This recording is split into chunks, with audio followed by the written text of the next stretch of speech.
all right, they took 2 out of 3. You're going to lose games. That's fine. It's the way they won their games and the way they lost their game on Saturday in particular.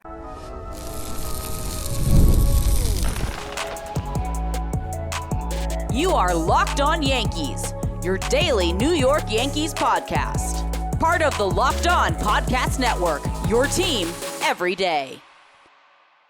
Welcome to Locked On Yankees, which is part of the Locked On Podcast Network, your team every day. Thank you for making us your first listen every day. I'm Stacey Gotsulias. Today's episode is brought to you by FanDuel. Right now, new customers can get $150 in bonus bets when your first $5 bet wins. With me, as usual, my co-host, Brian McKeon. Brian, what a weekend. It's a series win, but did we feel that confident? No, we did not. It was very up and down and annoying, and we'll talk about that in a moment. Before we get started, don't forget, subscribe to Locked On Yankees on whichever podcasting platform you prefer. Subscribe to our channel on YouTube, like our videos, hit the bell so you know when those videos go up. We're also on TikTok. You can follow us there at LockedOn_Yankees. You can see Brian's post-game reports, and you can see my goofy template videos that I make after wins and losses. We're almost at 200 TikTok followers, so keep it up, guys. Yeah, pretty cool. On today's show, we preview the Yankees' first trip over the border to Toronto, and we discuss the pattern of this team middling during the middle of the season. But first, let's recap the weekend. What is your main takeaway after watching these 3 games? My main takeaway is they got a 2-3 series victory, but for some reason it Saturday's game sticks out like a sore thumb to me. You can't have those games in the middle of a series victory, especially against a team this bad. So they win the series, but I'm not overly confident. Now, what did we joke about the other day about the guys on the A's with the high ERAs, that the Yankees might have issues with them, and what happened with JP Sears? We were right on the nose. Great rhyme there, but true. And a lot of the A's pitchers, the ball apparently this year is absolutely flying out of Sacramento because of the hot weather and stuff. So a lot of the A's pitchers splits are insane. Like they've got 6 ERAs at home and like 2 ERAs on the road. They've been that good on the road. It's crazy they hit Severino as good as they did in Yankee Stadium. But yeah, this is a team the Yankees should beat. And on a normal circumstance, when they take 2 out of 3, I sit here in a confident sense of, all right, they took 2 out of 3. You're going to lose games. That's fine. It's the way they won their games and the way they lost their game on Saturday in particular. How are you not ready to play on Saturday? Right. How do you put up that level of performance? That's more what bothers me rather than just getting the 2 out of 3. Because I know a lot of Yankee fans are going to sit there with the lazy excuse of they took 2 out of 3. Who cares? But you got to look deeper into it sometimes and look at what actually happened in those games. Stacey, they were lifeless in the second game. They didn't show up. No. That can't happen with a team that has championship expectations. And we both recognize it. It happens more often than not with this team. Mm-hmm. Yeah, that was the most annoying thing to me, because even Friday annoyed me because they didn't hit that well on Friday. They were lucky that they got some scoring done. But for the most part, both teams were having issues. Obviously, the A's had issues with runners in scoring position because they didn't score anything on Friday. And then Saturday they come out and it's a complete dud on the Yankees side. And the problem for me with them, and my takeaway from this series, is basically the same as yours. They're too inconsistent right now. Yeah. Like, you don't know what to expect day by day. Do they go 2 for 11 with runners in scoring position and leave guys on base, or do they score 12 runs? You never know what this team is going to do. The Dodgers, for example, they put up stinkers, right? And when they put up a stinker, though, they lose the game 6-4, 6-3. They're still putting up a fight. They're still involved in the game. When the Yankees put up a stinker, they lose 11-0. They don't show up. And that's, to me, what can't happen. You look at the teams around the league right now that are the most consistent teams day in, day out. I'm going to exclude the Mets for now because they've been on such a sluggish way of playing in the last 3 weeks. They got swept by the Pirates. Not only that, they were outscored 30-4. Yeah, they're in a real bad spot. So I'll disclude them, but look at the teams that have played well this year, right? The Chicago Cubs, the Los Angeles Dodgers, right? Even the St. Louis Cardinals, who have been consistently pretty good all year. The Brewers, the Detroit Tigers. The Brewers, who recovered really well from their last series. Even the Blue Jays and the Rays. Mm-hmm. All of those teams, what they have in common is even when they lose, even when they're not hitting with runners in the scoring position, the Dodgers, the Cardinals, the Cubs, they'll score 4 runs in a game. They'll lose 9-4. But they won't hit runners in scoring position, but at least they're putting up a fight in the game. They're scoring 4 runs. They're giving their team a chance. The Yankees aren't involved in these games. They lose by big numbers. They're not involved. They're not there. And when they score, they can score in bunches. We realize that. There's now, 12 10-run games they have this year. When they score, they can score in bunches. The problem is when they don't score, it seems like when everybody's hot, everybody's hot. But when everybody's cold, everybody's cold. Right. That can't happen. Because in baseball, they say hitting is contagious. And in the Yankees case, not hitting is contagious. And that can't happen. No, and that's why in the offseason, you like to acquire as many players at different positions that you think can hit and think can contribute to the roster. And that's all good and well. They can't all stop hitting at the same time. And I want to cite one guy. We're going to break down what's going on with the whole roster, but one guy that really just is not hitting, and he's gotten his opportunity, Oswald Peraza. And I hate to be that guy, and we both sat here rooting for him. We both stated, what is it now, a month and a half, 2 months ago, that this is his opportunity. This is his chance to play and make a point. Stacey, every time he gets up with a big spot in that bat, he doesn't come through. Right. And I think the Yankees but he's still not playing as regularly as he should. Because he's not. Boone, they ruined him. They absolutely ruined this kid. Yep. They're going to have to include him in a deadline acquisition, unfortunately, just to not lose him to waivers. That's what's going to wind up happening. Right. So let's talk about Sunday, because the big story is the fact that they came back from the 7-0 dud and actually looked much better on Sunday. You had mentioned Severino. The split for him was, I think his ERA was above 6 in Sacramento, and it was like a 2.91 on the road. Yeah, it's outrageous. And now in 2 starts against the Yankees this season, he's given up 14 earned runs in 7 2/3 innings. And this is after he opened his big mouth when he was with the Mets and said, well, the Yankees only have 2 hitters. Yeah. Well, I will say this. The Yankee Stadium thing clearly proved true with him. He was not able to pitch in this game effectively at all. And they scored in every which way with him, too. This was not a Yankee Stadium game of 6 earned runs, but he didn't even give 6 earned runs, but you get my point. This was not a bad Yankee Stadium start where you get up 2 walks and a home run, and 2 walks and a home run, and it's like, well, he wasn't really bad. He kind of just, in the wrong time, put the wrong pitch. He got hit in almost every inning in this game. Mm-hmm. He was walking guys, giving up gappers, home runs, this, that, the other. I mean, he was just not good in this game at all, and nightmare scenario for him. Nightmare scenario. On the flip side, Marcus Stroman comes back, 5 solid innings, the 1 run, the solo shot, 74 pitches. It was his season high in innings because he's only been in 4 games. But I think it was a pretty solid performance from him. Kind of shocking because when it came out that they were activating him for the Sunday game and the way they went down on Sunday, people were just penciling Sunday's game in as a loss because they figured Stroman wasn't going to be able to pitch. It was his first win since August 30th, 2024. Yeah, guilty as charged, because I thought it was an automatic loss too when they were going to pitch him. I'm glad you admitted that. I'll say this: different pitching style, and I think it was a little bit of an unknown coming into this game. But Jeff Nelson said in the at the start of the game when they do that little scouting report for the pitcher, what he needs to do with the little phrases, he thought Stroman was going to be able to strike out a lot of A's because he's got deceptive stuff and he can locate pretty well and stuff like that. He finished with 1 strikeout in the game, and he pitched to contact. Yeah, he really did. And that was the interesting thing that I took out of this game. He might be trying to reinvent himself a little bit in a way that, CeCe Sabathia did towards the end of his career. Not necessarily when it comes to pitching to contact, but when CeCe Sabathia lost his velocity. Remember, throughout the start of his career, his claim to fame was his velocity. He was striking you out with heavy fastballs and sliders running away and just devastating sliders in the outside corner. And when his velocity left him late in his career, he famously spoke to Andy Pettitte and developed a cutter, and the rest is history. He had a really solid last 5 years of his career. And Marcus Stroman was basically citing that he needs to change things up. He's not the pitcher he once was.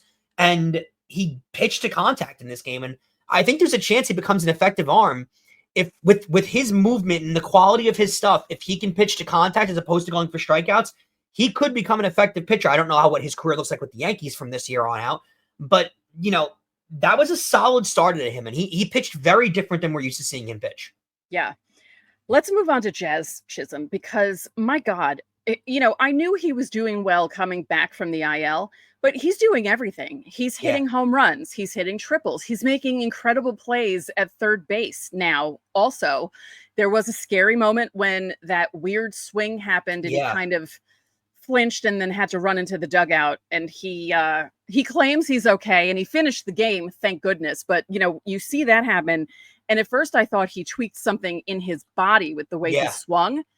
And then someone's like, what if he, did something with the sheath in his wrist? And, people on social, how people on social media were freaking out. But I'm so impressed with him. 3 home runs in his last 4 games.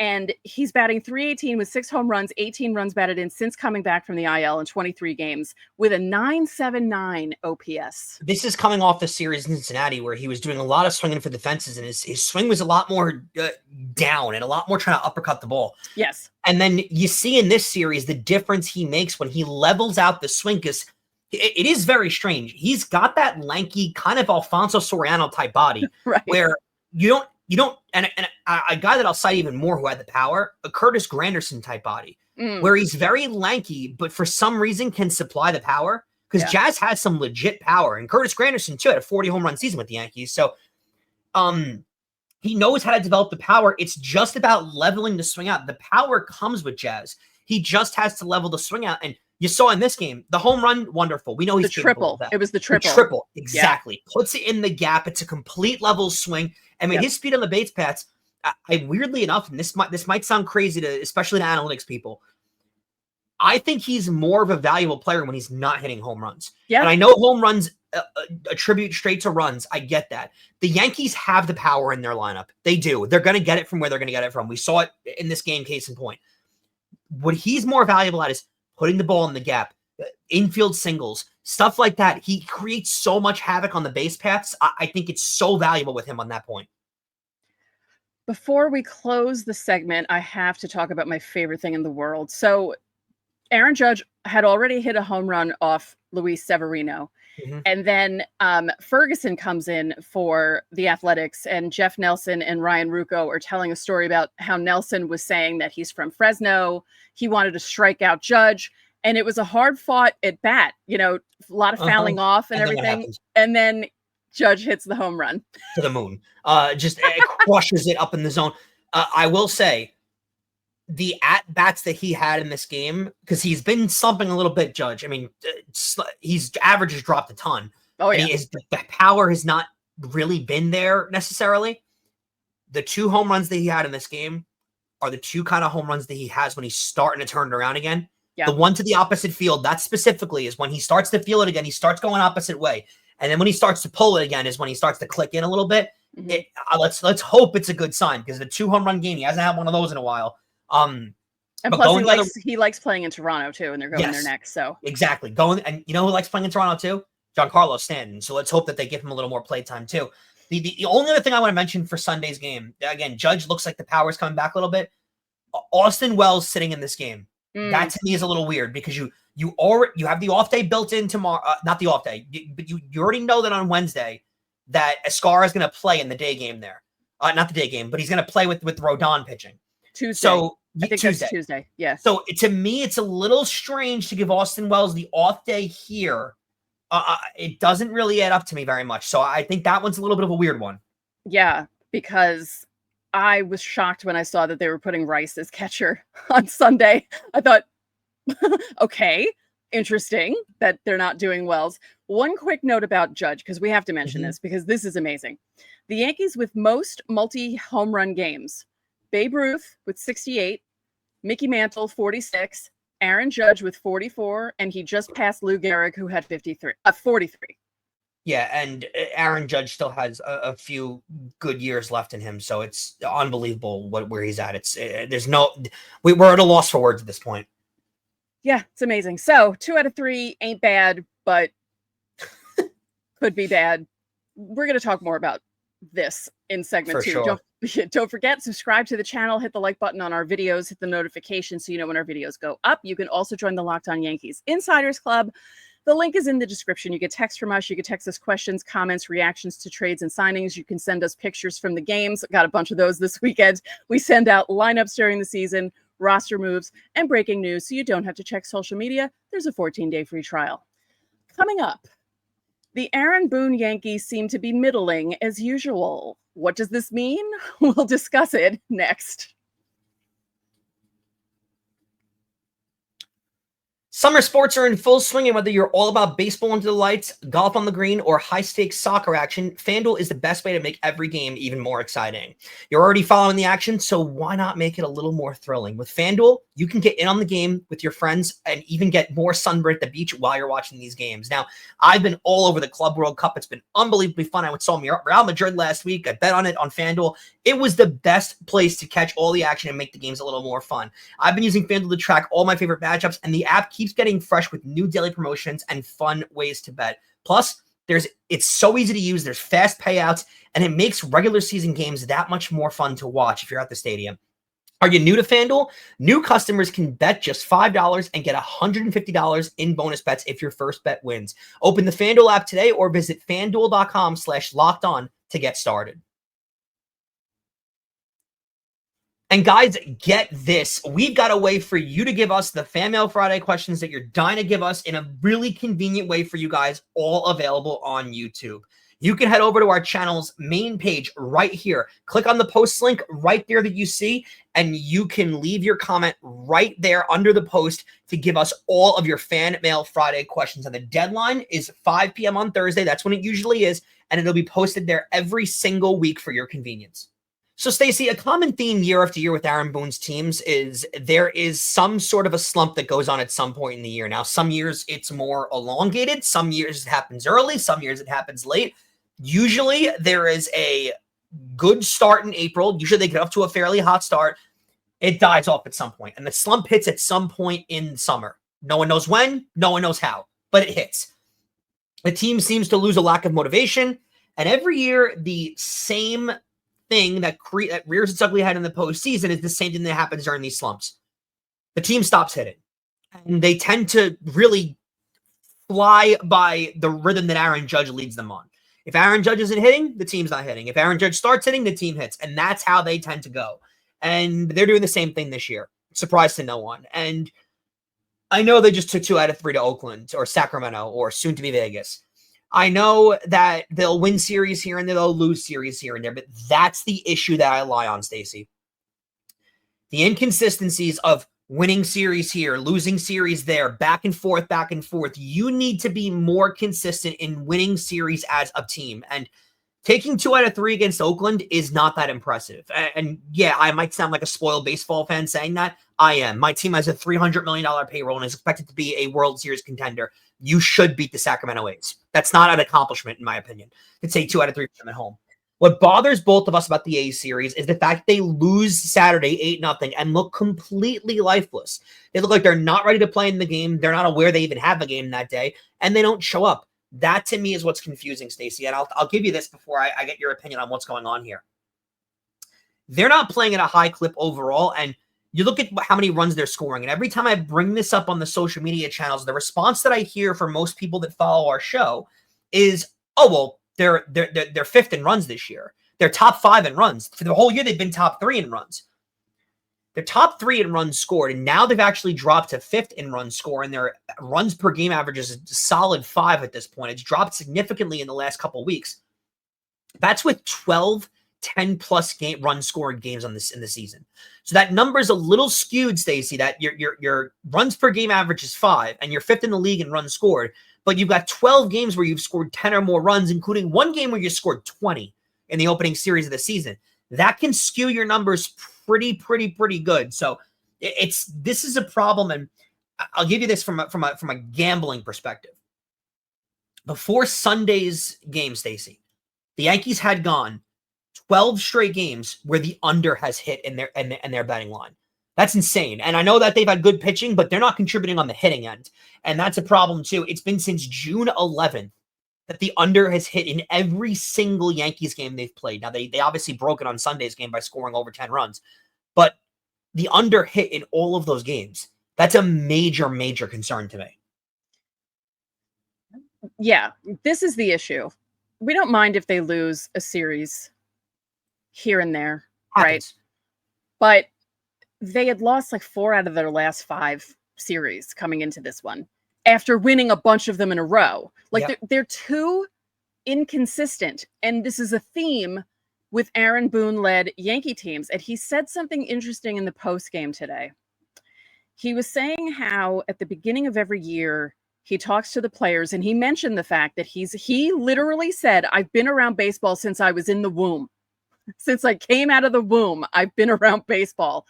He said, I know that there are going to be tough times, and I warn these guys that it's not always going to be good. Sure, it's 162 games. No team has ever gone 162 and no one's gone 120 and you know what I mean? Like no one's won 120 in the regular season. I get that. But I think that also does a disservice, because when the bad times do happen, instead of being like, guys, we got to pick this up, it feels like they're being like, all right, well, we know we're going to go through this. It happens. Yeah. We'll get better. Things will turn around. And you hear that sometimes in some of the post-game conferences that he has. And another thing that bothered me in the post-game, they were talking to Judge about everything.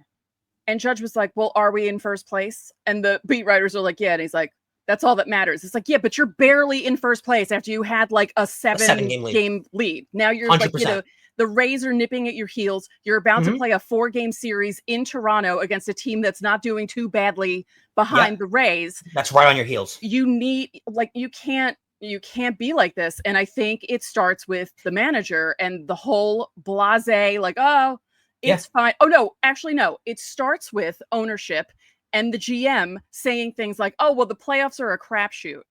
Like all they think about is getting to the end of the regular season. And if they're in the playoffs, that's fine. This would not have been a thing 20 years ago. George would have had a stroke if he heard someone say, oh, well, as long as we make the playoffs, that's fine. Like, imagine Joe Torre saying, oh, well, as long as we make it to the division series, that's fine. Like, well, the owner, here's the problem. The fish rots from the head, and the owner is satisfied with getting the gate at the playoff games. Right. The GM is satisfied with making the postseason. And the manager, doesn't really matter how he feels, because he's keeping his job no matter what anyway.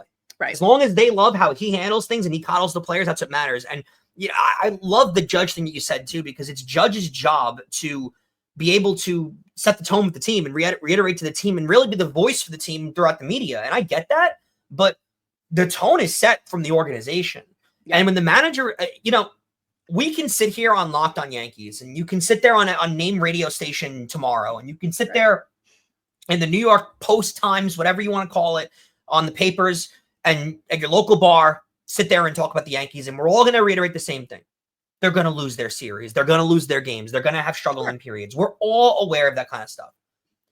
When it comes from the actual team, it's their job to freak out about little losses here and there, because that gets the player's head on right.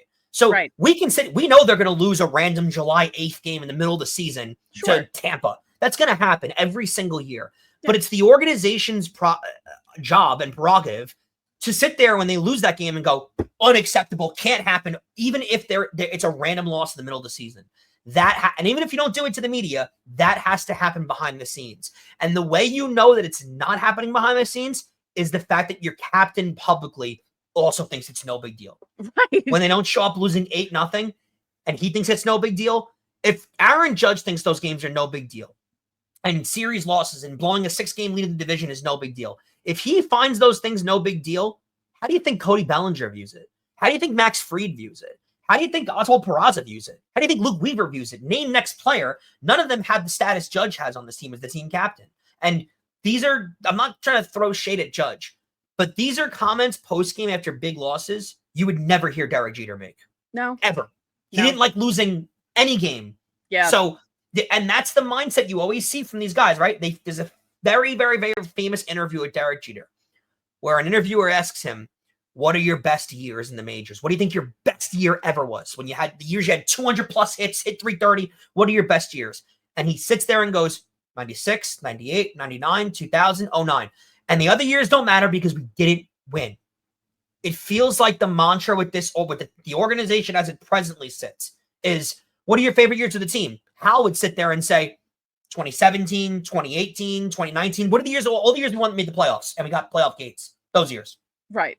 That's what matters, not the winning. It's a problem. Right. Yeah, it is a problem. We'll see how things go because this is the time of year when things either go south and you have, oh, this is the worst, August that the Yankees have had since 1991. The big test for me, and I want everyone else to look out for this, is how they end the pre-All-Star game break, how they play against the Cubs in those 3 games, because there have been times tough matchup in Boone's tenure where if they don't lose a series, they lose the last game in embarrassing fashion going into the All-Star break. So let's see how that series goes. They're on vacation. Yeah. The lackadaisical mindset, and it needs to stop. We'll see how that goes. All right, coming up next, we will preview the big 4-game series up in Canada. It's their first trip up to Toronto, and it is a big deal because the Rays, like we said, are not that far behind the Rays, who are not that far behind the Yankees. So this could swing either way. We'll talk about it next.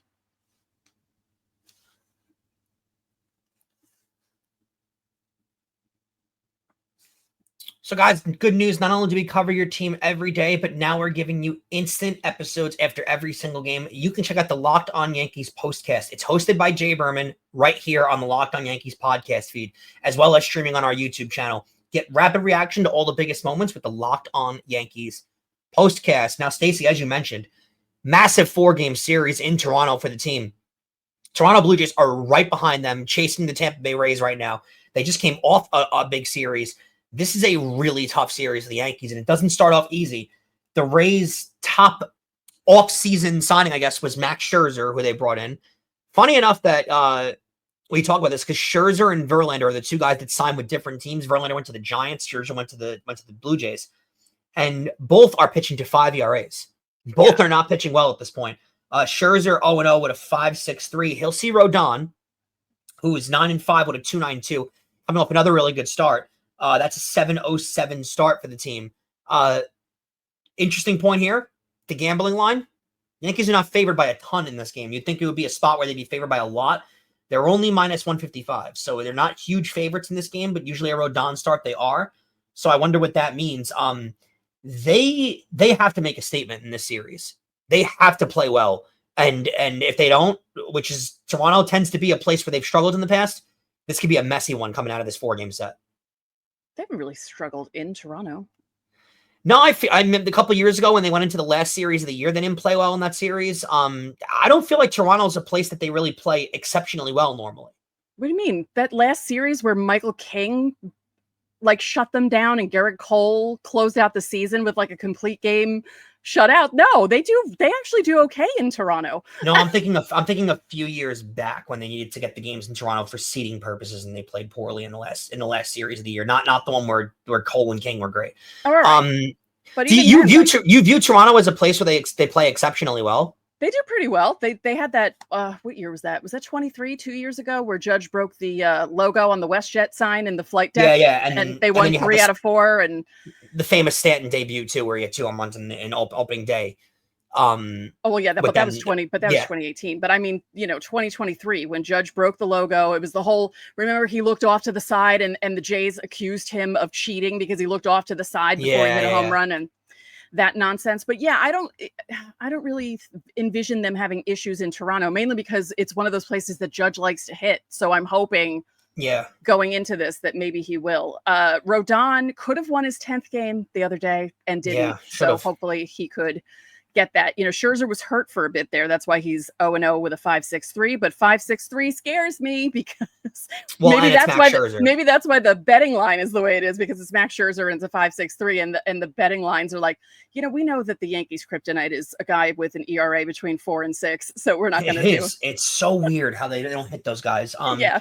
Tuesday's game will be a 3:05 start. It's Canada Day in Canada, so it'll be a big celebration in Toronto. A 3:05 start. Max Fried will go. He's 10-2 with a 1.92 ERA, below 2 again, which is so impressive. He's going up against Kevin Gausman, who's 6-6 with a 4.21 ERA. So I'm noticing a common theme here. The Blue Jays are throwing all their pitchers with middle 2 ERAs just to screw with the Yankees.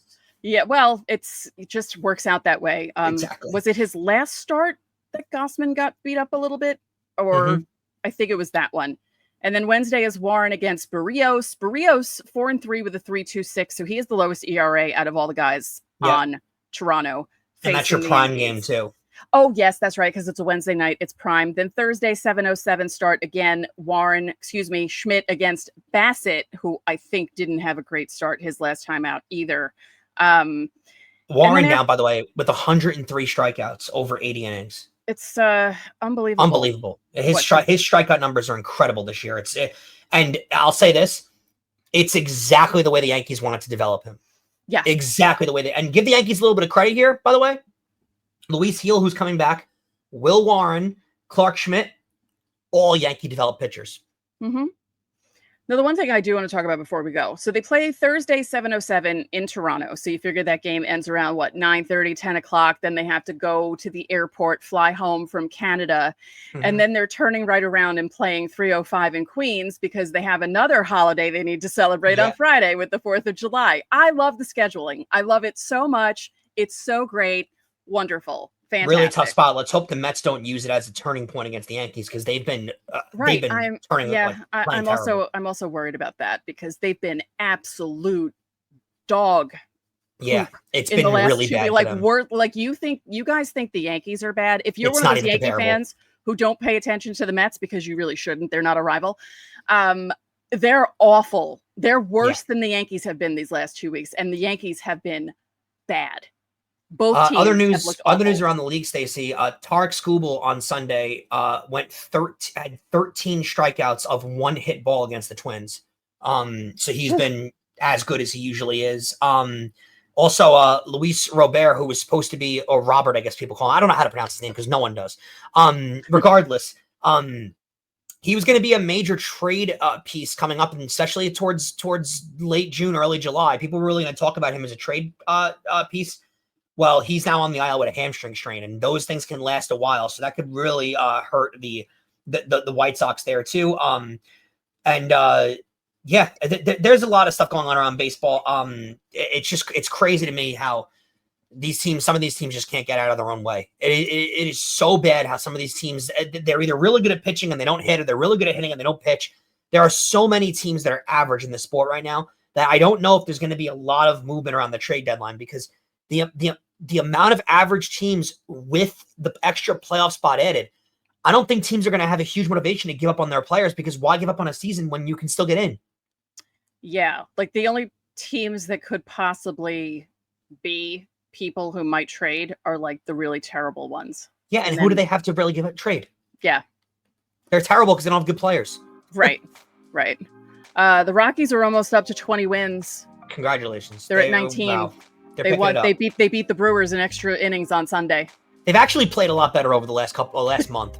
Not gonna lie, over the last month they played a lot better. Yeah, because they were really. They were looking. They're still terrible. Oh yeah, they're absolutely awful. But it looked like at one point they weren't even going to win 30 games. So yeah, they're almost at 20. So good for them. Good for them. All right, well, thanks for making Locked On Yankees your first listen today. For your second listen, check out the all-new Locked On MLB Game Night. Every game, every night, all season long. You get local analysis on a national scale. You can find MLB Game Night on Locked On MLB on YouTube or wherever you listen to your podcasts. So that'll do it for this edition of Locked On Yankees. I'm Stacey Gotsulias. And I'm Brian McKeon. We'll catch you guys tomorrow.